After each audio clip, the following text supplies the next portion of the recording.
tomates et concombres, deux aliments individuellement sains, mais mélangés, c'est une combinaison alimentaire qui n'est pas sans risque. Et pour quelle raison? Tous les deux n'ont pas du tout le même temps de digestion. Le concombre, même si on a tendance à le considérer comme un légume, en partant du principe qu'il n'est pas sucré, tout comme le haricot vert, tous les deux sont des fruits. Tomates, avocats, courgettes, aubergines, piments, poivrons et le concombre sont des fruits. Le concombre est un fruit qui se digère rapidement car il est composé de 95% d'eau, tandis que la tomate met amplement plus de temps. La tomate a une teneur en sucre et en fibres considérablement élevée. Tomates et concombre associés, c'est une porte ouverte aux troubles digestifs. Le concombre seul est ton ami, il purifie tes intestins grâce à deux composantes qu'il contient et qui favorisent ta digestion, l'eau et les fibres. Les fibres solubles dans les concombres ont une texture similaire, compare ça à un gel qui s'installe et se pose sur les parois de ton intestin, ce qui aide à donner une cadence plus saine et plus naturelle dans le processus de ta digestion, pour ne pas ou ne plus perturber ton système digestif.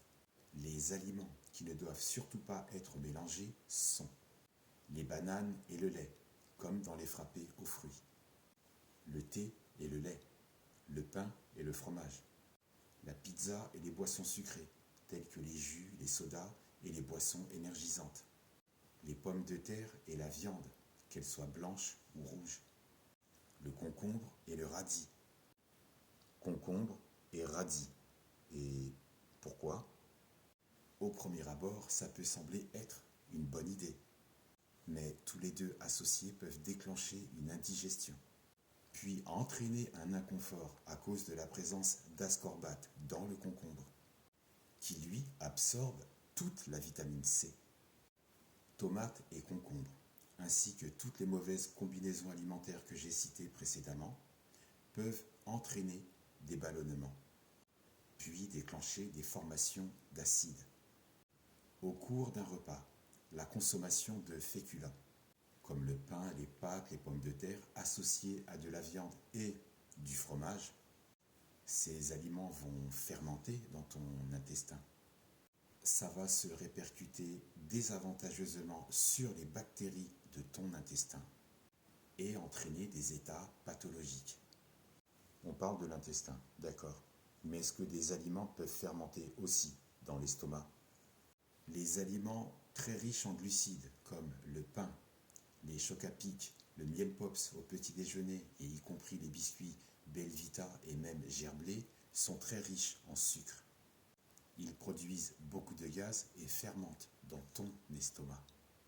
Un repas trop riche en amidon entraîne une fermentation bactérienne de l'estomac. Elle acidifie le milieu et entraîne donc l'apparition d'ulcères gastriques.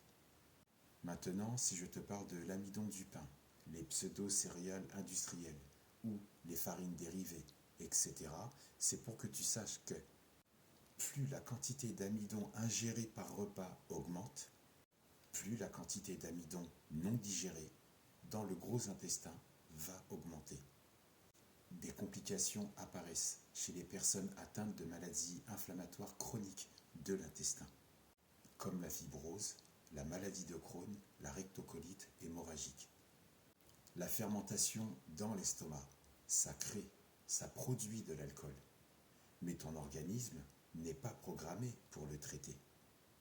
Alors commence une inflammation dans l'estomac. En gros, cet alcool, il pourrit et il peut être à l'origine de malformations. N'oublions pas que l'estomac est un muscle. S'il est touché et dégradé par cette fermentation, ça peut laisser place à des gastrites, des ulcères, des cancers, des tumeurs ou des troubles de fonctionnement.